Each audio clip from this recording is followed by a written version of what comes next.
del Veneto per parlare di un importante progetto intitolato L'emozione veicola la conoscenza, e oggi lo scopriremo insieme alle mie ospiti, potrei dire. Allora, do il benvenuto ad Elena Donazzan, assessore all'istruzione, formazione e lavoro Regione Veneto, ben trovata. Do il benvenuto a Sonia Marai, la referente operativa di questo progetto, buongiorno e ben trovata, e a Clara Campese, presidente del Comitato Regionale Veneto di FISE, ben trovata. Grazie, buongiorno a tutti. Allora, parto da lei, Assessore, perché si rinnova questo importante protocollo d'intesa e questa collaborazione fondamentale con FISE del Veneto, che poi capiremo in che modo andrà a coinvolgere le scuole del Veneto. Il primo protocollo ci è stato presentato dalla dottoressa Campese proprio per provare a non rendere esclusivo lo sport dell'equitazione.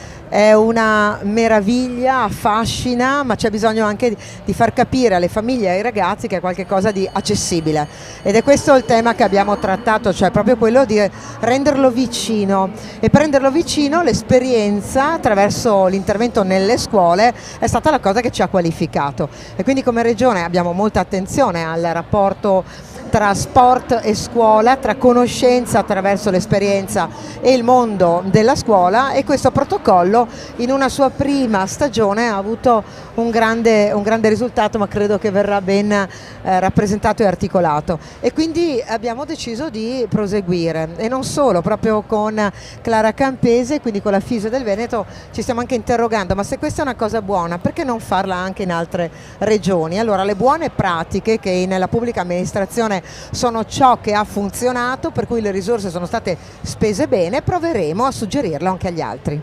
Proprio perché lo sport è un mezzo educativo importantissimo e l'equitazione è scuola di vita, no? Quindi questo è l'aspetto fondamentale di questo progetto. Mi lasci dire che in questo, cioè lo sport è sempre educazione, rispetto delle regole, impegno, sacrificio, determinazione, autodisciplina. Qui c'è un valore aggiunto, un altro essere vivente si rapporta con te. E quindi hai bisogno di conoscere oltre a te stessa lui, il cavallo, le sue regole comportamentali, i suoi bisogni, le sue paure, le sue aspettative, e questa sensibilità si traduce in un grande valore educativo per i ragazzi. Infine mi permetta di dire che con tutto l'isolamento che abbiamo avuto, e i nostri ragazzi sono generazioni fragilissime, più fragili del tempo passato, che vivono una vita virtuale, il cavallo, non montare a cavallo, toccare il cavallo, pulire il cavallo, guardarlo, rendersi sensibili, è una grande forma di sensibilizzazione verso l'altro da sé. Certo. Sonia Marai, lei è la referente operativa del progetto, quindi ci può dare un feedback di come è andata la precedente edizione, insomma di qualche commento che c'è stato tra i genitori, tra i ragazzi? Beh, il feedback è stato assolutamente positivo. Alla fine dei progetti è stata chiesta di compilare una scheda, diciamo, per le insegnanti, e i voti sono stati altissimi, sono stati alti i voti soprattutto per quello che riguarda il feedback che hanno dato i ragazzi nella comunicazione, nell'interazione tra di loro. Sono cambiati anche a livello di comunicazione tra loro, il modo di comportarsi, perché dobbiamo ricordare che il cavallo per sua natura è una preda, è un animale di reazione, il che vuol dire che ha bisogno di qualcuno che lo gestisca, che chieda delle cose a lui.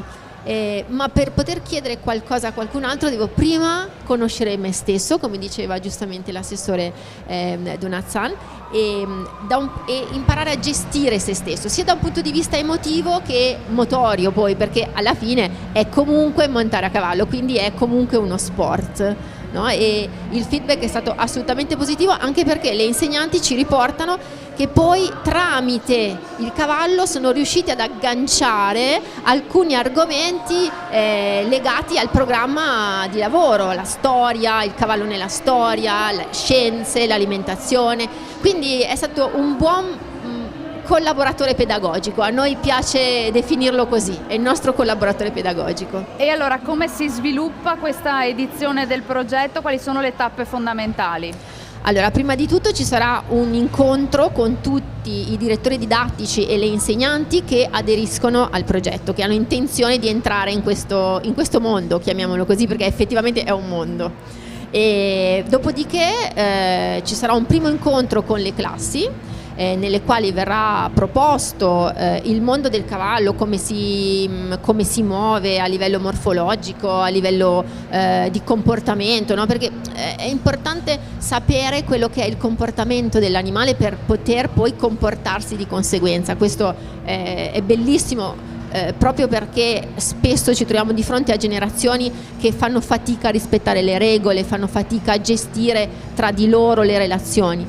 E dopo questo primo incontro che verrà fatto in classe, ci sono poi 3 incontri in maneggio, dove i ragazzi, è rivolto a tutte le scuole primarie, scuole che hanno anche bambini speciali, quindi il cavallo di per sé è un animale inclusivo, perché non valuta come sei, valuta chi sei, ma il progetto stesso è un progetto inclusivo. Quindi 3 incontri maneggio nei quali i ragazzi avranno la visita della scuderia, laboratori, e poi chi vuole potrà mettersi in sella e provare le prime esperienze da sopra e non soltanto da giù. Presidente Campese, le aspettative sono molte, un progetto davvero importante che, come abbiamo detto, coinvolge le scuole con obiettivi pedagogici molto importanti. Sì, devo dire intanto un doveroso ringraziamento alla sensibilità dell'assessore Donazan, che ha colto immediatamente già l'anno scorso il valore di questo progetto e quindi del valore del cavallo, riscontrando proprio all'interno di questo progetto tutte quelle finalità formative, rieducative, riabilitative, anche ludiche, che sono importantissime per quello che è lo sviluppo dei bambini, ma anche dei giovani e comunque anche degli adulti.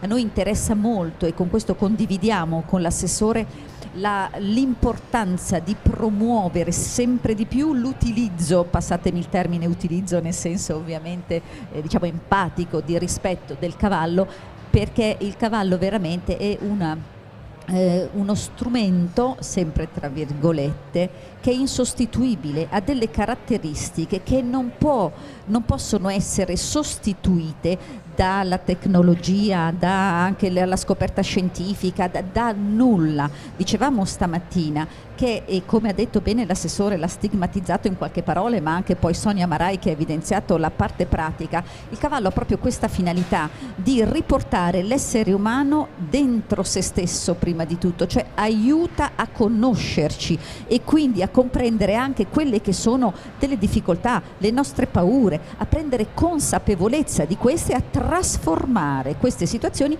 in opportunità per migliorare, perché lui funziona perfettamente quando l'essere umano è stabile, è coerente, altrimenti lui con la sua bontà, perché ha una bontà immensa, ci fa capire col suo comportamento che non funziona qualcosa. Quindi noi possiamo nascondergli quello che vogliamo, ma non si può nascondere, ci possiamo arrabbiare, possiamo piangere, strapparci, niente, lui funziona quando dentro di noi abbiamo messo a posto tutte queste cose. Quindi capite che maestro di vita. Quindi avvicinarci ai bambini, alle scuole e far conoscere anche alle famiglie questa creatura meravigliosa, io credo che per noi sia prima di tutto un dovere.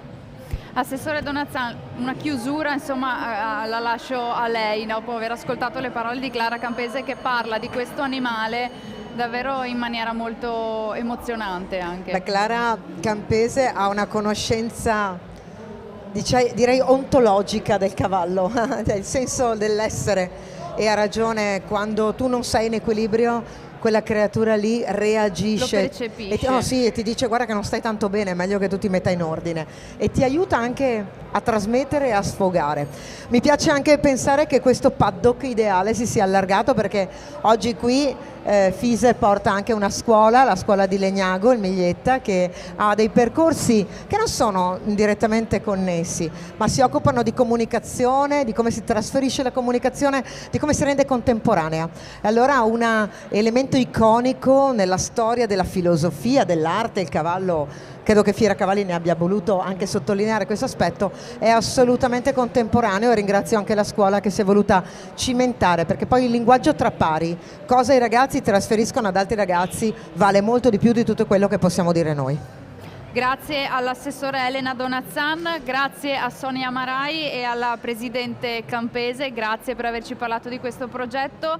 Noi ci allontaniamo per qualche minuto, ma tra pochissimo torneremo sempre in diretta, parleremo di Rider Health Coaching e scopriremo insieme che cos'è. A tra poco. Grazie a tutti. Grazie.